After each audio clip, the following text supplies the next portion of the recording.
Si je raconte cette histoire, peut-être que vous ne me verrez plus jamais de la même façon. Mais je dois la raconter. Parce qu'il y a des choses qui ne doivent pas être oubliées, parce qu'il y a des douleurs qui doivent être exposées pour qu'elles ne se répètent jamais plus. Je m'appelle Marguerite Dubois, j'ai 67 ans, et pendant plus de 50 ans, j'ai gardé un secret qui a failli me détruire. Avant de commencer, je vous demande de laisser votre like et de vous abonner à la chaîne. Partager cette histoire peut sauver d'autres enfants, et votre interaction est fondamentale pour que ce récit arrive à ceux qui ont besoin de l'entendre. Beaucoup de gens me regardent et voient une petite vieille aux cheveux blancs, aux mains ridées et au regard fatigué. Ils pensent que ma vie n'a été que cuisiner pour les petits-enfants, s'occuper de la maison et attendre que le temps passe. C'est ce que j'ai dû affronter pour être vivante aujourd'hui. Ce que personne n'imagine, c'est que de 12 à 15 ans, j'ai été victime d'un monstre qui se déguisait en homme de bien. C'était en 1995 quand tout a commencé. J'avais 12 ans et je vivais dans une petite commune de la campagne normande appelée Saint-Martin-des-Prés, avec mes parents Pierre et Claire Dubois et mon frère Antoine. Mon père était mécanicien, il travaillait du matin au soir pour subvenir aux besoins de notre famille modeste. Ma mère faisait de la couture à domicile et moi, je rêvais d'être institutrice. J'étais une fillette studieuse, obéissante, élevée pour respecter mes aînés sans les remettre en question. Notre maison était simple, en pierres apparentes, avec une véranda où ma mère cultivait ses plantes. Nous avions peu, mais nous étions heureux. L'éducation est le seul héritage que je puisse vous laisser, disait toujours mon père, avec ses yeux fatigués de quelqu'un qui se tuait au travail pour donner une instruction à ses enfants. C'est pourquoi, quand j'ai obtenu une place au collège rural de la Vallée, qui se trouvait à 25 km de notre ferme, toute la famille était en joie. Le transport scolaire était assuré par Monsieur Marcel Beaumont, un homme de 45 ans, qui faisait ce trajet depuis 15 ans. Tout le monde au village lui faisait aveuglément confiance. Il était marié à Madame Sylvie, père de 2 enfants, fréquentait l'église tous les dimanches avec sa famille bien mise. Un homme respecté qui portait sur ses épaules la responsabilité d'emmener les enfants des autres étudier. « Vous pouvez me confier la petite, monsieur Pierre. Je vais m'occuper d'elle comme si c'était ma propre fille, dit-il le premier jour, serrant fermement la main de mon père. Dans un petit village où tout le monde se connaît depuis l'enfance, la confiance vient naturellement. Merci beaucoup, Marcel. Marguerite est obéissante. Elle ne posera pas de problème, répondit-il, posant sa main sur mon épaule. Allez, ma fille, tiens-toi bien et obéis à monsieur Marcel. Si mon père avait su ce que cet homme allait me faire, s'il avait pu imaginer qu'il livrait sa fille innocente entre les mains d'un prédateur, mais comment se méfier de quelqu'un que toute la communauté respectait? Comment imaginer que derrière ce sourire bienveillant se cachait un monstre? Dans les premiers mois, Marcel avait vraiment l'air d'un oncle affectueux. Le bus jaune passait dans plusieurs fermes, récupérant environ 15 enfants d'âges différents. Il était sympathique, parlait de l'importance des études, fredonnait des chansons populaires.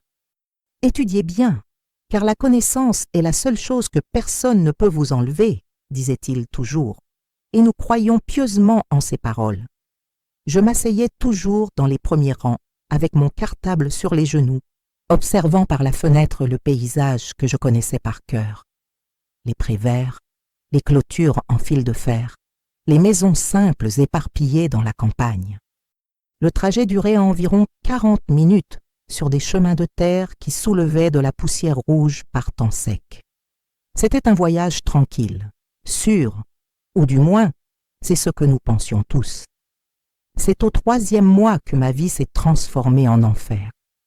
Marcel a commencé à me déposer en dernier, toujours avec l'excuse que notre maison était au bout du parcours. « Comme ça, c'est mieux organisé, Marguerite », disait-il en souriant dans le rétroviseur. Moi aussi. Mes parents trouvaient cela naturel. Je n'étais qu'une enfant de 12 ans, éduquée pour ne pas remettre en question les décisions des adultes. Quand tous les autres enfants descendaient, je restais seule dans ce bus avec lui. C'est là que Marcel a montré son vrai visage. Sa voix a changé, est devenue plus basse, plus intime. La radio, qui jouait de la musique avant, a commencé à rester éteinte. Le silence pesant n'était brisé que par le ronronnement tu es du une fillette moteur très spéciale, et tu par sais, mon cœur commença-t-il qui à s'emballait dire, de peur, me regardant dans le rétroviseur avec un regard qui me faisait trembler. Différente des autres, plus jolie, plus intelligente, tu as quelque chose qui attire beaucoup mon attention. Je restais gênée, ne savais pas quoi répondre, baissais la tête et essayais de me concentrer sur mes livres. Les questions ont commencé à devenir étranges, trop intimes. Il voulait savoir si j'étais déjà une grande fille, si ma mère m'avait déjà expliqué les choses de la vie, si je comprenais comment fonctionnait le corps des femmes. Pour une fillette de 12 ans élevée à la campagne, ces conversations étaient complètement inappropriées, mais je ne savais pas comment réagir. Quand tu grandiras, tu auras besoin de quelqu'un pour t'enseigner les choses importantes de la vie, disait-il de cette voix qui commençait à me donner des frissons. Quelqu'un de confiance qui se soucie vraiment de toi. Et tonton Marcel se soucie beaucoup de toi, Marguerite. Vraiment beaucoup. Le trajet, qui durait 40 minutes précises avant, a commencé à s'allonger. Marcel inventait des excuses pour faire des arrêts. Je dois vérifier le moteur. Je vais passer rapidement chez le garagiste. Il y a un bruit bizarre ici. Toujours dans des endroits isolés, des routes secondaires, où il n'y avait âme qui vive aux alentours. Pourquoi on passe par là, monsieur Marcel? Demandai-je, voyant que je ne reconnaissais pas le chemin. C'est un raccourci, Marguerite. Et comme ça, on peut mieux discuter sans se presser. La réponse venait toujours accompagnée de ce sourire qui maintenant me donnait la nausée. Tu aimes quand on discute, n'est-ce pas? Je ne savais pas quoi répondre. C'était trop confus pour mon esprit d'enfant. Il était adulte, il était respecté. Mes parents lui faisaient entièrement confiance. S'il disait que tout allait bien, ça devait être le cas. Une enfant obéissante ne remet pas en question un adulte, c'est ce qu'on m'avait appris. Les arrêts sont devenus de plus en plus fréquents et de plus en plus longs. Marcel connaissait chaque recoin isolé de cette région, petit chemin au milieu des champs de blé, pont abandonné, clairière cachée dans les bois. Ici, personne ne peut nous déranger, disait-il toujours, se garant dans des endroits de plus en plus éloignés de la civilisation. Sur un petit chemin qui menait à un étang abandonné, entouré d'eucalyptus très hauts, que c'est arrivé pour la première fois. Viens ici devant, Marguerite. Assieds-toi à côté de tonton Marcel, dit-il, tapotant sur le siège avec ce sourire qui maintenant me terrifiait. J'ai obéi. Une enfant bien élevée obéit aux adultes, n'est-ce pas? Je me suis assise à côté de lui, serrant mon cartable comme s'il était un bouclier. C'est alors qu'il a commencé à passer sa main dans mes cheveux, disant que j'étais belle comme un ange. Ses mains sont descendues vers mon visage, mon cou, mes épaules. « Marguerite, tu fais confiance à tonton Marcel ?» demanda-t-il d'une voix qui glaçait mon âme. « Oui, monsieur, » répondis-je, « parce que c'est ce qu'on attendait de moi. »« Alors tu vas garder notre secret, n'est-ce pas? Parce que si tu le dis à quelqu'un, il personne ne te croira. Tu inventes des histoires, que tu es une vilaine fille, une menteuse. » Il continua. « Et si je perds mon travail à cause de toi, les autres enfants ne pourront plus étudier. Tu serais coupable de détruire leur avenir. Tu ne veux pas ça, n'est-ce pas, Marguerite? » Le poids de la culpabilité qu'il plaçait sur mes épaules d'enfant était écrasant. Comment pouvais-je être responsable de tant de mal? C'est ce jour-là qu'il a touché des endroits où jamais personne n'aurait dû toucher un enfant. Des endroits que ma mère disait toujours qu'ils n'appartenaient qu'à moi, que personne n'avait le droit de toucher. Mais comment cela pouvait-il être mal si c'était Marcel, l'homme que ma famille respectait tant? Je suis rentrée à la maison cet après-midi-là complètement perdue. Ma mère a immédiatement remarqué que quelque chose était différent. « Qu'est-ce qui se passe, ma fille? Tu es pâle. Il s'est passé quelque chose à l'école? »« Non, maman, je suis juste fatiguée, mentis-je, courant vers ma chambre, avant qu'elle puisse voir les larmes dans mes yeux. Allongée dans mon lit, regardant le plafond en bois, j'essayais de comprendre ce qui m'était arrivé. Est-ce que c'était normal? Est-ce que toutes les filles passaient par ça en grandissant? Dans notre petit village de campagne, personne ne Et Marcel parlait de avait ces dit que choses. c'était notre secret. Si vous êtes touché par cette histoire, laissez votre like. Votre interaction peut aider d'autres familles à protéger leurs enfants. Cette nuit-là, j'ai fait mon premier cauchemar. J'ai rêvé du bus jaune, de ses sièges en cuir craquelé, des mains de Marcel me touchant. Je me suis réveillée en criant, en sueur et le cœur battant. Ma mère est accourue. « Mon Dieu, ma fille, qu'est-ce qui s'est passé ?»« Ce n'était qu'un cauchemar, maman, » répondis-je, la serrant fort, essayant d'absorber cette odeur de savonnette et d'eau de Cologne qui l'accompagnait toujours. Les jours suivants ont été un supplice. Chaque matin, quand j'entendais le ronronnement du moteur du bus s'approcher, mon estomac se retournait. Ma mère criait de la cuisine « Marguerite, ton bus est arrivé !» Je prenais mes livres d'une main tremblante, l'embrassais sur la joue et sortais, feignant d'être une fillette normale allant à l'école. Mais je mourais à l'intérieur. Je mourais de peur, de honte, de confusion. Pendant les cours, je n'arrivais pas à me concentrer. La professeure de français, Madame Carmen, a même dû m'appeler à l'ordre. « Marguerite, tu n'es plus la même élève appliquée qu'avant. Qu'est-ce qui se passe? Comment aurais-je pu expliquer ?» Marcel m'emmenait dans ces endroits isolés presque tous les jours. Les abus sont devenus presque tous les jours, toujours avec la même rengaine. « C'est notre secret. Personne ne te croira. Tu vas détruire ma famille si tu parles. » La peur et la culpabilité me maintenaient silencieuse, prisonnière de mon propre silence. À la maison, les changements étaient évidents. Moi qui avais toujours été joyeuse et bavarde, j'étais devenue une ombre. Je ne jouais plus avec mon frère Antoine, n'aidais plus ma mère en cuisine, ne parlais plus pendant le dîner. « Marguerite est bizarre, Pierre. Elle ne mange pas bien, ne dort pas bien, elle reste silencieuse. » J'entendis ma mère parler avec mon père un soir. « Ça doit être l'âge, Claire. Les filles adolescentes deviennent un peu bizarres, » répondit mon père. S'ils avaient su la vérité, s'ils avaient su que l'homme en qui ils avaient le plus confiance détruisait l'innocence de leur fille, kilomètre par kilomètre, jour après jour, les 234 arrêts qui ont été découverts des années plus tard n'étaient pas une coïncidence. Chacun d'eux avait été soigneusement choisi par Marcel, cartographié dans l'esprit malade d'un prédateur qui savait exactement ce qu'il faisait. Des endroits où personne ne passait, où personne n'entendrait les cris d'une fillette effrayée, où un monstre pouvait agir librement. Mais je ne le savais pas encore. Je n'étais encore qu'une enfant de 12 ans qui portait un secret trop lourd pour ses petites épaules. Une enfant qui perdait son enfance, son innocence, sa confiance en ce monde, un arrêt après l'autre. Et le pire restait à venir. Parce que Marcel ne faisait que commencer, qui se cachait derrière un masque de respectabilité, avait des plans bien plus sombres pour moi. Des plans qui ont failli me détruire à jamais. Les 3 années suivantes ont été les plus sombres de ma vie. Si je raconte ce qui m'est vraiment arrivé de 12 à 15 ans, peut-être que vous ne verrez plus jamais un bus scolaire de la même façon. Mais je dois le raconter. Je dois le faire parce qu'il y a d'autres enfants qui vivent le même enfer que j'ai vécu, et peut-être que mon histoire pourra les sauver. Ce qui avait commencé comme des attouchements innocents s'est transformé en un cauchemar quotidien qui me rongeait de l'intérieur comme un cancer. Marcel n'était plus l'homme gentil que mes parents connaissaient, c'était un prédateur calculateur qui savait exactement comment briser un enfant sans laisser de traces visibles. Un monstre déguisé en homme de bien.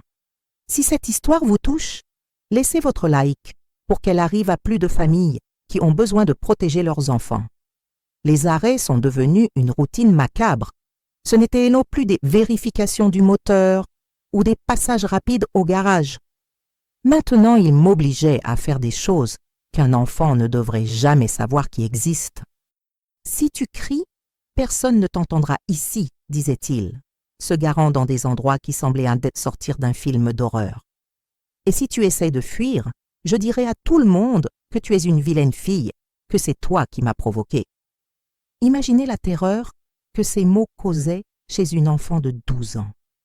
Je croyais aveuglément à chaque menace, à chaque chantage émotionnel. Dans mon esprit d'enfant, j'étais vraiment coupable de tout ce qui m'arrivait. Comment un enfant peut-il comprendre qu'un adulte respecté peut être un monstre? Il y avait un endroit qui est devenu mon cauchemar particulier. Une maison abandonnée au bout d'un chemin de terre, cachée au milieu d'un champ de maïs qui s'étendait à perte de vue. Les fenêtres étaient cassées, le toit à moitié effondré, et les mauvaises herbes avaient envahi tout.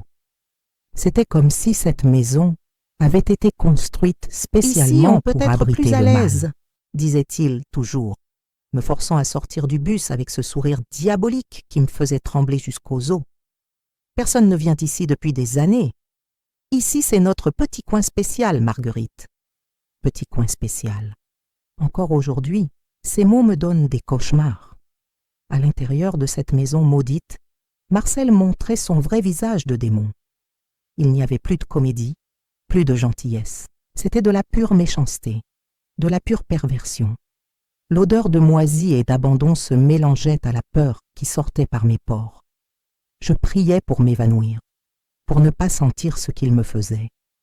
Il m'obligeait à enlever mes vêtements, me touchait de façon qui me donnait envie de mourir, me forçait à le toucher de manière qui me donnait la nausée. Tu grandis, Marguerite. Tu deviens une jolie petite demoiselle, disait-il, de cette voix dégoûtante qui résonnait sur les murs écaillés. Et une demoiselle doit apprendre les choses de la vie. Apprendre les choses de la vie? Je n'avais que 13 ans. Je voulais continuer à être une enfant. Je voulais jouer à la poupée. Je voulais courir dans la cour avec mon frère. Mais Marcel avait volé tout cela. Mon enfance, mon innocence, ma joie, tout avait été détruit par cet homme répugnant qui abusait de la confiance de ma famille. Vous n'avez aucune idée de la manipulation psychologique qu'il exerçait sur moi. Si tu en parles à quelqu'un, Marguerite, ils diront que tu es une petite dévergondée, que tu as tout provoqué, répétait-il toujours, après m'avoir fait subir les pires choses. Ils diront que tu as aimé ça, que tu l'as voulu. Et ta famille aura tellement honte qu'elle te chassera de la maison. Comment pensez-vous qu'une enfant de 13 ans réagit à ce genre de chantage? Je croyais chaque mot. Dans mon esprit d'enfant, j'étais vraiment coupable de tout ce qui m'arrivait. Sinon, pourquoi Dieu le permettrait-il? Pourquoi personne ne venait me sauver? À la maison, mon état était effrayant. J'avais tellement maigri que mes os étaient apparents. J'avais des cernes profondes qui faisaient ressembler mes yeux à 2 trous noirs dans mon visage, les cheveux ternes, la peau pâle comme celle d'un cadavre. Ma mère pleurait quand elle me regardait, sans comprendre ce qui tuait sa fille petit à petit. « Pierre, la petite dépérit sous nos yeux », disait ma mère à mon père, les larmes coulant sur son visage. « Regarde comme elle est maigre, comme elle est apathique.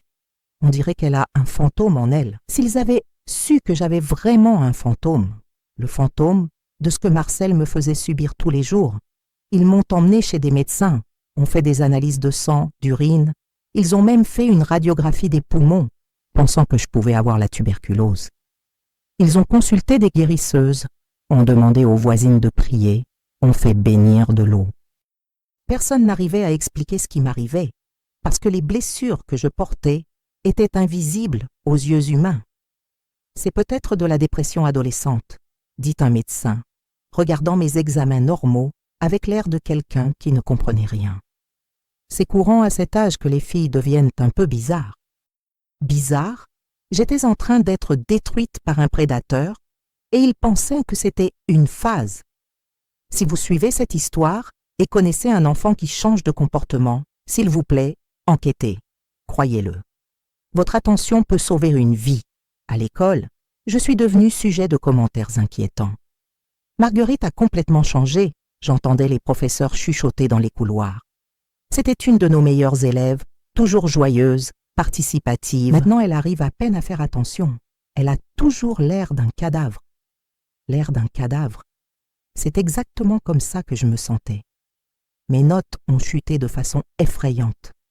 Moi qui avais toujours eu entre 16 et 20 dans toutes les matières, j'ai commencé à avoir 8, 10, parfois même moins. Je ne faisais plus mes devoirs, ne participais plus aux activités, ne parlais à personne pendant la récréation. Comment aurais-je pu étudier quand mon esprit ne pensait qu'aux horreurs que Marcel me faisait subir? La professeure de français, Madame Carmen, a essayé de me parler plusieurs fois. « Marguerite, qu'est-ce qui se passe, ma fille? Tu peux me faire confiance. » Je regardais ses yeux bienveillants et j'avais tellement envie de tout raconter, de libérer toute cette douleur qui me tuait de l'intérieur. Mais les mots ne sortaient tout simplement pas. C'était comme si Marcel avait attaché ma langue. Les cauchemars sont devenus ma réalité nocturne. Chaque nuit, c'était la même torture. Je rêvais de cette maison abandonnée, des mains répugnantes de Marcel me violentant, de cette voix grave murmurant des menaces à mon oreille. Je me réveillais en criant, en sueur et le cœur battant, toujours vers 3 heures du matin. Ma mère accourait quand elle m'entendait pleurer. « Mon Dieu, ma fille, quelle frayeur! Ce n'était encore un cauchemar, juste un mauvais rêve, » mentais-je, la serrant fort, essayant d'absorber cette odeur familière de savonnette qui me tranquillisait. Si elle avait pu imaginer que mes cauchemars étaient près des souvenirs réels de ce qui m'arrivait tous les jours. Pendant la journée, n'importe quel bruit me faisait sursauter comme si j'avais reçu une décharge électrique. Si quelqu'un applaudissait, si une porte claquait avec le vent, si un chien aboyait fort, mon système nerveux était complètement détruit par le traumatisme constant que je vivais. Un après-midi d'octobre 1997, il s'est passé quelque chose qui a failli me rendre folle. Marcel m'a emmenée dans cette maison abandonnée et pour la première fois en 2 ans, il n'était pas seul. Il y avait un autre homme là, un type gros et barbu que je n'avais jamais vu avant, mais qui avait le même regard pervers et malade que Marcel. « Marguerite, voici mon ami Henri, » dit Marcel, avec un sourire qui me fit sentir comme si le monde s'écroulait. « Il aime aussi les petites filles spéciales comme toi. Aujourd'hui, ça va être différent, on va jouer à de nouveaux jeux. » Jouer? Ce n'était pas un jeu, c'était de la torture, c'était la destruction de mon âme. À ce moment-là, j'ai compris que les choses allaient devenir un enfer encore plus grand. Ce n'était plus seulement Marcel. Maintenant, il y avait d'autres monstres impliqués, d'autres prédateurs qui voulaient m'utiliser comme objet pour leur perversion malade.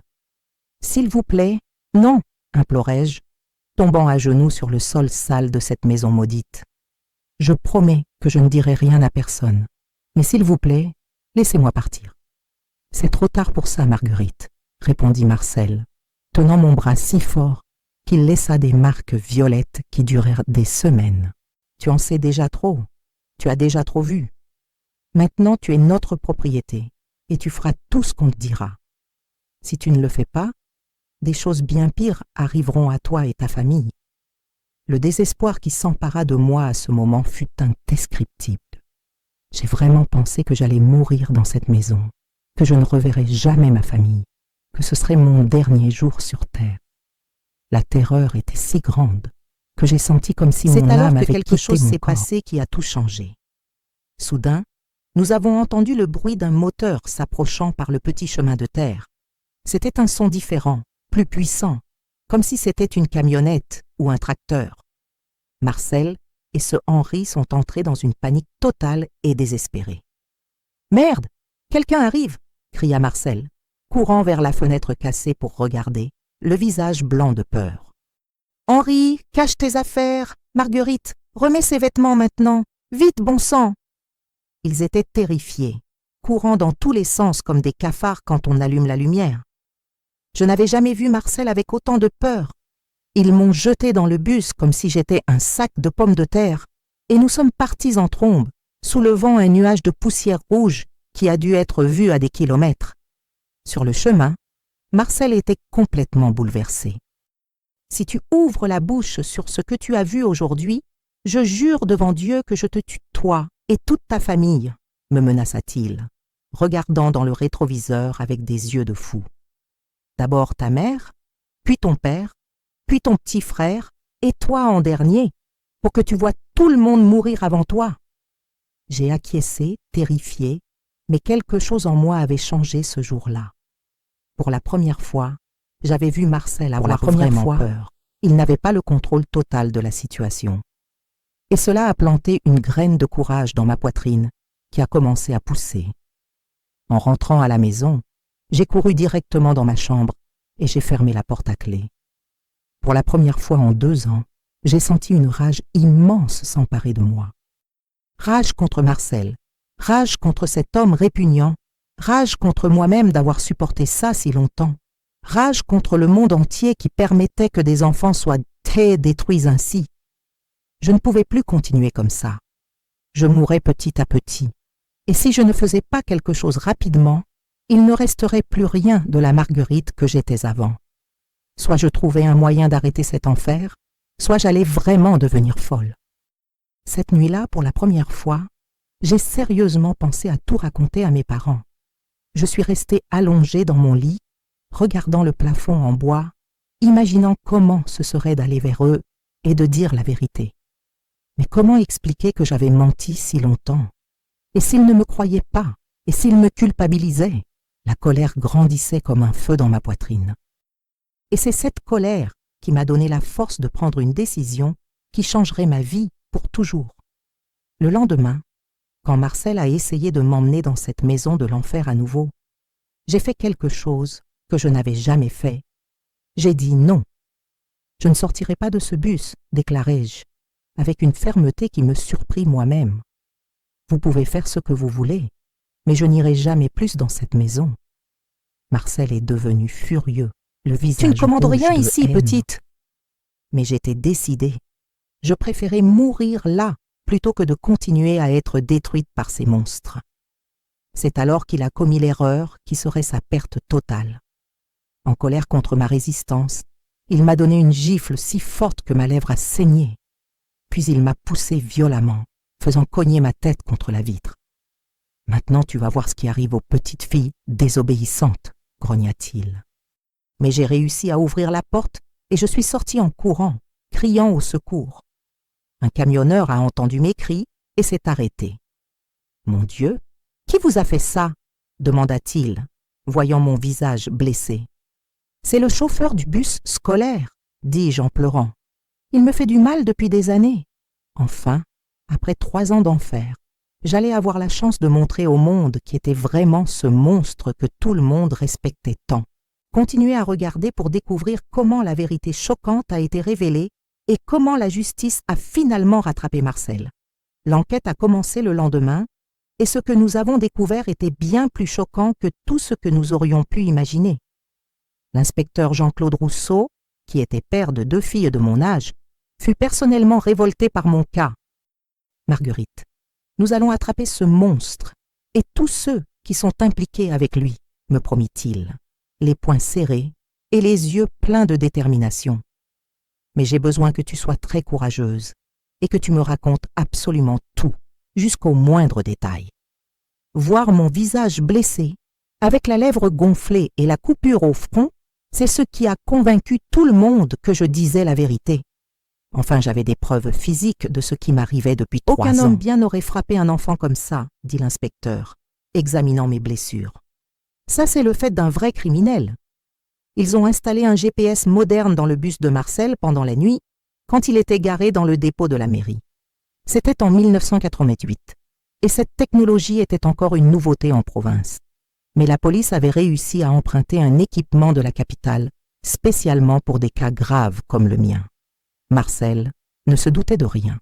« Nous allons le surveiller pendant 2 semaines complètes », expliqua l'inspecteur, montrant l'appareil qui semblait sorti d'un film de science-fiction. « Je veux savoir exactement où il s'arrête, combien de temps il reste à chaque endroit, combien de fois il va au même lieu. Si ce que tu dis est vrai, Marguerite, nous aurons toutes les preuves dont nous avons besoin pour l'envoyer en prison. Partagez cette histoire avec des gens que vous connaissez. Il se peut que quelqu'un vive la même situation et ait besoin de courage pour dénoncer. Je tremblais rien qu'à l'idée de passer encore 2 semaines dans ce bus avec ce monstre, mais je savais que c'était le seul moyen de prouver la vérité et de protéger d'autres enfants. « Tiens bon, petite », m'encouragea l'inspecteur. « Tu es très courageuse et bientôt tout cela sera fini. » Pendant ces jours tendus, Marcel était complètement différent, plus nerveux, plus agressif, plus paranoïaque. Je pense qu'il savait que quelque chose avait changé après ce jour où il m'avait frappé et où j'avais fui. Tu es bien silencieuse, Marguerite, dit-il un jour, m'observant dans le rétroviseur avec ses yeux méfiants. Tu n'as pas fait de bêtises, hein? Tu n'es pas allé raconter des sottises à quelqu'un? Non, monsieur, répondis-je, essayant de paraître normal, mais mon cœur battait de nervosité. Je savais que chacun de nos mots était enregistré, chacun de ses mouvements était tracé. C'était comme si j'étais une espionne dans une mission secrète pour faire tomber un criminel. Marcel essayait encore de m'emmener dans ces endroits maudits, mais maintenant je résistais avec plus de force. Je ne veux pas y aller aujourd'hui, monsieur Marcel. Je veux juste rentrer directement à la maison, disais-je, prétendant avoir mal à la tête ou me sentir mal. Parfois ça marchait, parfois il insistait et m'obligeait, mais je savais que chaque arrêt était enregistré, chaque minute perdue était documentée comme preuve de son crime. Pendant ce temps, l'inspecteur a commencé à enquêter sur le passé de Marcel, et ce qu'il a découvert m'a glacé jusqu'à la moelle des os. Marguerite, assieds-toi parce que je vais te dire quelque chose qui va te choquer, dit-il lors d'une conversation privée au commissariat. Tu n'as pas été sa première victime, ni la deuxième, ni la troisième. Les paroles de l'inspecteur ont résonné dans ma tête comme un tonnerre. Nous avons trouvé des traces d'au moins 5 familles qui ont changé leurs enfants d'école ces dernières années, toujours avec des excuses étranges et vagues. Et toutes, sans exception, étaient des filles de ton âge, entre 12 et 15 ans. Imaginez ce que j'ai ressenti en découvrant que d'autres filles avaient vécu le même enfer que moi, que d'autres familles avaient souffert sans savoir ce qui arrivait vraiment à leurs filles. C'était comme si un trou s'était ouvert dans ma poitrine. Une de ces familles était les Moreau, qui habitaient à quelques kilomètres de notre ferme. Leur fille, Patricia, avait arrêté d'étudier au collège de la Vallée l'année précédente, et les parents avaient dit que c'était parce qu'elle ne s'adaptait pas à l'école. Mais quand l'inspecteur est allé leur parler, la vérité a jailli comme de l'eau retenue qui rompt un barrage. Notre fille est rentrée à la maison un jour toute nerveuse, tremblante, disant qu'elle ne voulait plus prendre ce bus, confessa M. Antoine Moreau, les larmes coulant sur son visage, buriné par le soleil. Elle disait que le chauffeur la touchait, mais nous n'avions pas bien compris ce que cela signifiait. Nous avons pensé que c'était des caprices d'enfants, de la jalousie envers les autres filles, ou des caprices pour ne pas étudier. « Pourquoi n'avez-vous pas mieux enquêté à l'époque » demanda l'inspecteur, essayant de comprendre comment tant de signes avaient pu passer inaperçus. « Parce que qui aurait cru une enfant de 13 ans contre Marcel ?» répondit Madame Rose Moreau, sanglotant de regret. « Il est respecté dans toute la région depuis plus de 15 ans. Tout le monde lui fait confiance. Nous avons pensé que notre fille inventait des histoires. » C'était exactement la stratégie diabolique que Marcel utilisait. Il comptait sur l'incrédulité des parents, sur le respect qu'il avait construit dans la communauté au fil des années, sur la tendance naturelle des adultes à ne pas prendre les enfants au sérieux quand ils parlent de choses difficiles à croire. Il avait créé le crime parfait, caché derrière une réputation solide comme un roc. Si vous suivez cette histoire, laissez votre commentaire en disant ce que vous en pensez. Votre interaction aide ce récit à atteindre plus de personnes. 2 semaines plus tard, l'inspecteur m'a appelé au commissariat en urgence. Il était accompagné d'un technicien spécialiste de la capitale, qui avait analysé minutieusement toutes les données du GPS. « Marguerite, prépare-toi, dit-il, avec une expression grave qui me glaça le sang. « Ce que nous allons te montrer va te choquer, mais c'est la preuve définitive que tu as toujours dit la vérité. » Ils ont étalé une énorme carte sur la table, pleine de petits points rouges, marqués avec une précision chirurgicale. Il y avait tellement de points que la carte semblait avoir une maladie de peau. Chaque point rouge représente un arrêt non autorisé que Marcel a fait ces 2 dernières semaines, expliqua le technicien, pointant vers les marqueurs. Des arrêts qui ont duré plus de 10 minutes dans des endroits qui ne sont pas sur l'itinéraire officiel établi par l'école. J'étais complètement bouche bée en regardant cela. Il y avait des dizaines et des dizaines de petits points éparpillés dans toute la région, comme si quelqu'un avait jeté de la peinture rouge sur la carte. « Combien y en a-t-il » demandai-je, arrivant à peine à croire ce que mes yeux voyaient.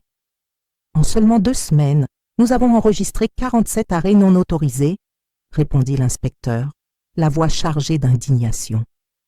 Mais ce n'est que la pointe de l'iceberg. Nous avons réussi à récupérer les données des 6 derniers mois du système GPS de la mairie, des informations qu'il gardait sans jamais les analyser. Le technicien a tourné plusieurs pages du rapport, chacune montrant plus de preuves de la monstruosité qui se passait sous le nez de tout le monde. Ces 6 derniers mois, Marcel a fait exactement 234 arrêts non autorisés dans des endroits suspects, tous durant entre 15 minutes et 1h30, tous dans des lieux complètement isolés, sans aucune justification officielle ou explication plausible. 234 arrêts. Laissez ce nombre résonner dans votre esprit. Chacun représentait un moment de terreur dans la vie d'un enfant innocent. Chacun était une opportunité que ce monstre avait eue pour détruire l'enfance et l'innocence d'une petite fille sans défense. J'ai commencé à pleurer, non pas de tristesse, mais d'un soulagement incontestable que je ne mentais pas, que je n'étais pas folle. Il y a bien plus encore, Marguerite, continua l'inspecteur, tournant d'autres pages du dossier qui devenait un livre d'horreur. Nous avons croisé ces données avec les registres scolaires de la région. Nous avons découvert qu'au moins 8 filles ont changé d'école ou ont simplement arrêté d'étudier exactement à la période où ces arrêts se faisaient avec le plus de fréquence. Toutes donnèrent des excuses vagues. Toutes étaient de la même tranche d'âge que toi. C'était un réseau systématique d'abus infantiles qui avait opéré librement pendant des années, passant complètement inaperçu aux autorités et à la communauté. Marcel n'était pas seulement un prédateur opportuniste qui avait agi par impulsion. C'était un criminel expérimenté et calculateur qui avait transformé son travail de chauffeur scolaire en une véritable machine à détruire l'enfance d'enfants innocents. Il y a une découverte qui va te choquer encore plus, dit l'inspecteur, hésitant avant de continuer. Dans les analyses détaillées du GPS, nous avons découvert que Marcel n'était pas toujours seul lors de ses arrêts criminels. Dans au moins 30% des cas, il y avait un autre véhicule présent au même endroit. Toujours la même voiture, toujours les mêmes lieux isolés. Mon sang s'est complètement glacé. Je me souvenais vividement de cet après-midi horrible quand Marcel m'avait emmené dans la maison abandonnée et qu'il y avait un autre homme là. Ce type gros et barbu qui me regardait avec les mêmes yeux pervers. « Avez-vous réussi à découvrir à qui appartient la voiture ?» demandai-je, craignant déjà la réponse qui allait venir. « Elle appartient à Henri Moreau, propriétaire du principal garage de la commune. D'après nos investigations, ils sont complices criminels depuis longtemps. » L'inspecteur me montra une photo de l'homme que je reconnus immédiatement. C'était exactement celui qui était dans cette maison ce jour terrible. Apparemment, ils ont un système bien organisé. Marcel enlève les fillettes en utilisant le bus scolaire. Et Henri, eh bien, vous pouvez imaginer le reste. Cette découverte fut absolument dévastatrice. Ce n'était pas seulement un prédateur solitaire, agissant de son propre chef, mais un réseau organisé et structuré d'abus infantiles qui opérait depuis des années sous le nez de toute la communauté de Saint-Martin-des-Prés. Combien d'enfants innocents avaient été victimes de cette machine du mal? Combien de familles n'ont jamais su la vérité sur ce qui était vraiment arrivé à leurs filles? Nous allons les arrêter tous les deux dès aujourd'hui, me garantit l'inspecteur, frappant son poing sur la table avec détermination. Nous avons plus qu'assez de preuves pour les condamner pour plusieurs crimes graves. Mais nous avons besoin de votre aide courageuse pour identifier tous les lieux où les abus ont eu lieu, afin que nous puissions trouver plus de preuves. J'ai respiré profondément, rassemblé tout le courage que j'avais dans la poitrine et acquiescé fermement. Il était temps d'affronter mes démons de face, de retourner dans ces lieux maudits, mais cette fois comme une survivante en quête de justice, non comme une victime sans défense. Le lendemain matin, j'ai guidé l'équipe policière complète vers chacun des endroits où Marcel m'avait emmené pendant ces 3 années de cauchemar.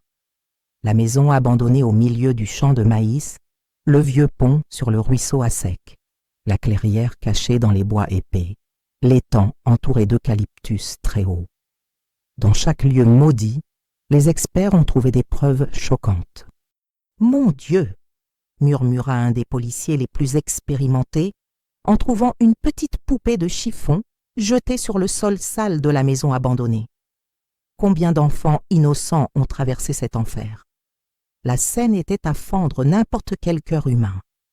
Cette poupée sale et abandonnée appartenait à quelques fillettes qui, comme moi, avaient été forcées à grandir avant l'heure dans les mains de ces monstres. Ils ont aussi trouvé des sous-vêtements d'enfants cachés, des jouets cassés, même des dessins faits par des enfants que quelqu'un avait laissés derrière. Chaque objet était une preuve silencieuse de la souffrance qui s'était passée dans ces lieux maudits. Quand nous sommes revenus au commissariat, Marcel et Henri étaient déjà arrêtés, menottés comme les criminels qu'ils avaient toujours été. Je les ai vus pour la première fois sans ressentir cette peur paralysante qu'ils me causaient. Ils paraissaient toujours petits, pathétiques, rien de semblable aux monstres gigantesques qui vivaient dans mes cauchemars. « Tu vas payer cher pour ça, Marguerite » cria Marcel quand il me vit, essayant de maintenir cette pose de supériorité même menottée. « Tu vas amèrement regretter d'avoir ouvert cette sale bouche. »« Le seul qui va regretter, c'est vous, » répondis-je, avec une fermeté et un courage que je ne savais même pas avoir en moi. « Dans les années qui viennent, vous allez apprendre dans votre chair ce que c'est d'être victime d'autres plus forts. Et c'est exactement ce qui lui est arrivé en prison. Les prédateurs d'enfants ne sont pas du tout bien accueillis par les autres détenus. Continuez à regarder jusqu'à la fin pour savoir comment s'est déroulé le procès et quelles sentences ces monstres ont reçues. Ce qui s'est passé au tribunal fut encore plus choquant.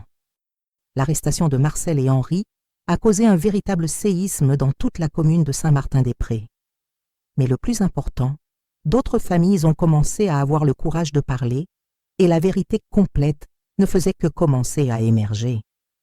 Le procès a eu lieu 8 mois plus tard et ce fut l'événement le plus marquant de l'histoire de Saint-Martin-des-Prés. Le tribunal de la ville n'avait jamais vu autant de monde réuni.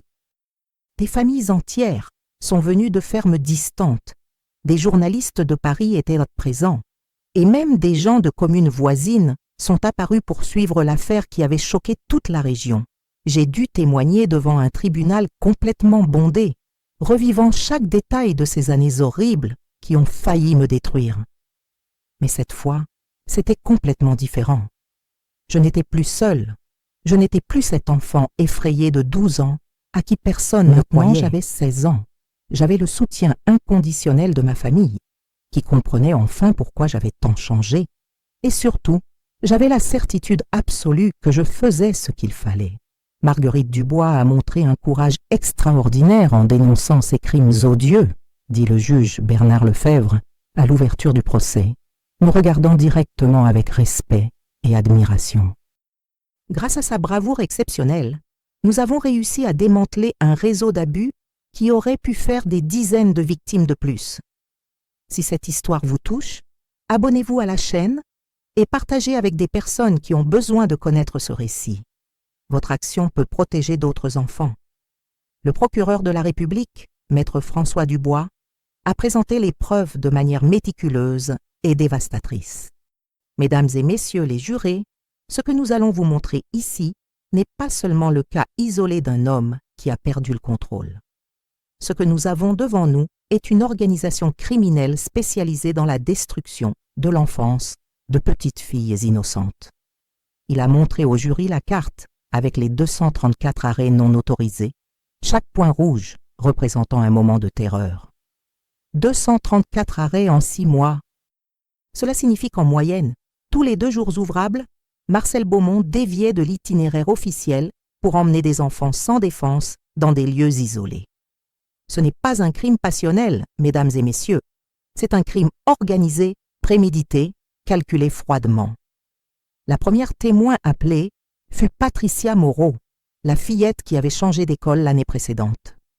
Maintenant âgée de 15 ans, elle monta à la barre en tremblant, mais déterminée à dire les mêmes choses à Marguerite qu'il me faisait, déclara-t-elle, la voix émue mais ferme. Il m'emmenait dans cette maison abandonnée, m'obligeait à faire des choses que je ne savais même pas qui existaient. Pourquoi n'avez-vous pas parlé à vos parents à l'époque ? Demanda le procureur. Parce qu'il disait que personne ne me croirait, répondit Patricia. regardant Marcel avec haine. Il disait que tout le monde penserait que j'étais une vilaine fille, et il avait raison. Provoqué quand j'ai essayé de parler. Mes parents ne m'ont effectivement pas cru. Une par une, 5 autres filles sont montées à la barre pour raconter leurs histoires. Toutes avaient entre 12 et 15 ans quand elles ont été abusées. Toutes avaient essayé de parler et n'avaient pas été prises au sérieux. Toutes portaient les mêmes cicatrices invisibles que je portais. C'était un schéma si clair, si systématique, qu'il était impossible de ne pas voir la monstruosité de ce qui s'était passé. Anne-Sophie Dubois, maintenant âgée de 17 ans, raconta comment Marcel l'avait menacée de mort quand elle avait essayé de résister. Il a dit que si je racontais à quelqu'un, il tuerait toute ma famille, qu'il savait où nous habitions, qu'il brûlerait notre maison avec tout le monde dedans. Ces paroles résonnèrent d'un Marie-Claire dans le tribunal dans un silence sans aucun lien de parenté avec moi malgré un nom similaire, révéla comment Marcel utilisait son amitié avec son père pour avoir plus facilement accès à elle.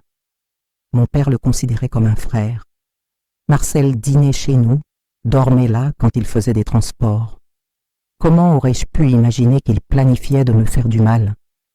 Quand vint le tour d'Henri Moreau de témoigner, ses confessions glacèrent le sang de tous les présents. Je n'avais pas planifié ça, essaya-t-il de se défendre, mais ses propres mots le condamnèrent.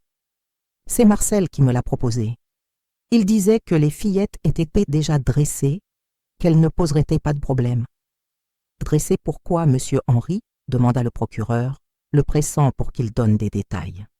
Pour faire les choses qu'on voulait, répondit-il, baissant la tête. Il disait qu'elle savait déjà comment c'était, qu'elle n'allait pas se plaindre. L'avocat de la défense essaya d'argumenter que Marcel était un père de famille qui avait momentanément perdu le contrôle. Mais les preuves étaient trop accablantes. Les 234 arrêts enregistrés par le GPS, les témoignages de 7 victimes, les preuves physiques trouvées sur les lieux, tout pointait vers un système criminel bien organisé et durable. Laissez votre like si vous croyez que ces criminels méritaient la punition maximale de la loi. Pendant mon témoignage, qui dura presque 3 heures, j'ai tout raconté dans les moindres détails. Chaque endroit où j'avais été emmené, chaque menace que j'avais reçue, chaque moment de terreur que j'avais vécu. Mesdames et messieurs les jurés, dis-je, les regardant directement, pendant 3 ans, je me réveillais tous les jours en sachant que je devrais monter dans ce bus, 3 ans à prier pour que quelqu'un me sauve, 3 ans à mourir un peu chaque jour. Qu'est-ce qui vous a le plus marqué pendant cette période? Demanda le procureur. La sensation que j'étais seule au monde, répondis-je, sentant les larmes couler sur mon visage. La certitude que personne ne me croirait, que j'étais coupable de tout ce qui m'arrivait. Marcel a détruit non seulement mon corps, mais ma capacité à faire confiance au monde. Quand vint le tour de Marcel de se défendre, il essaya de maintenir la posture d'homme respectable jusqu'à la fin. « Je n'ai jamais fait du mal à aucun enfant », mentit-il effrontément, regardant le jury comme s'il était la victime de la situation. « Ces fillettes inventent tout ça parce qu'elles veulent me nuire. » Mais le procureur était préparé.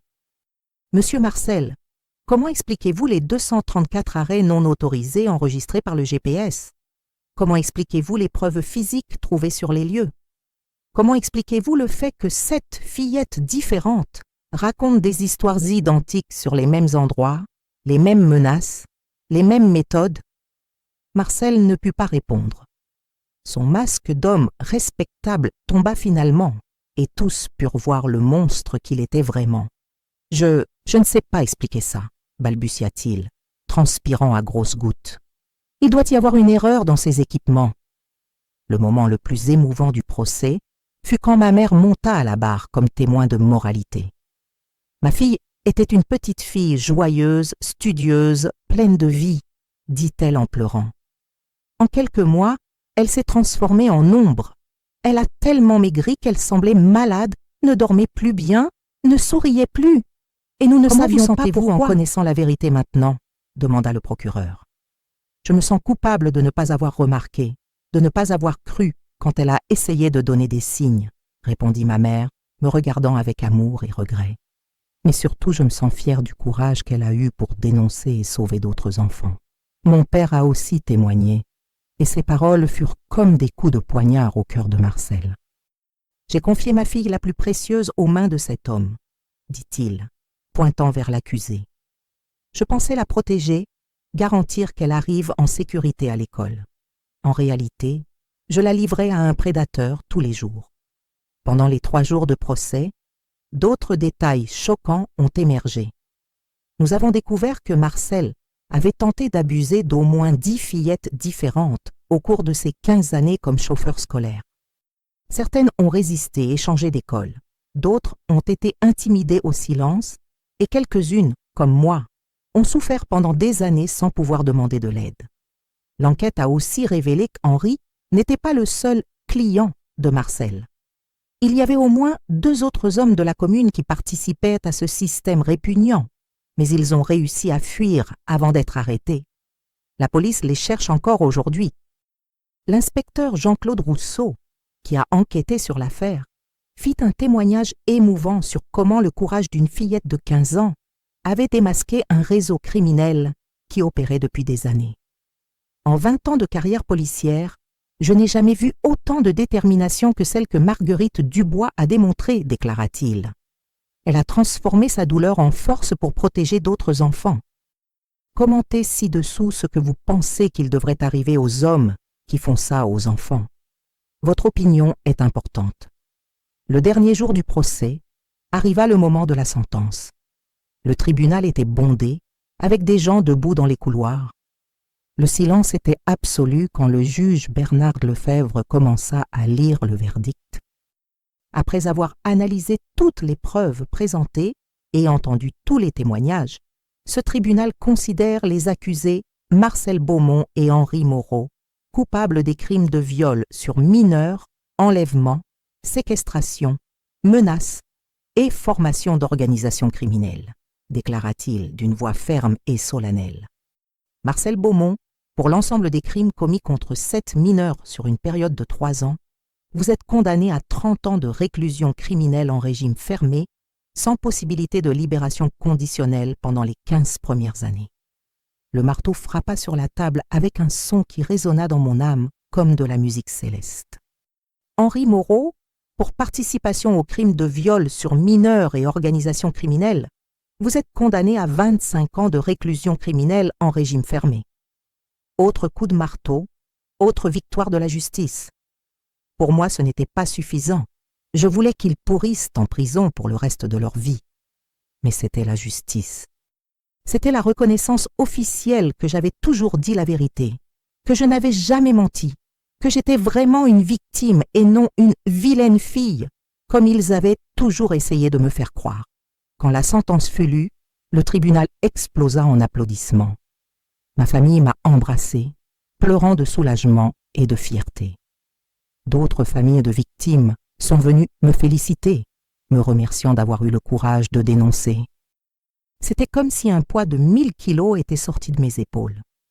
Après le procès, ma vie a commencé à se reconstruire lentement, brique par brique. Je suis retournée étudier avec dévouement, j'ai terminé le lycée, suis entrée à l'université de pédagogie et ai réalisé mon rêve d'enfant. Je suis devenue institutrice.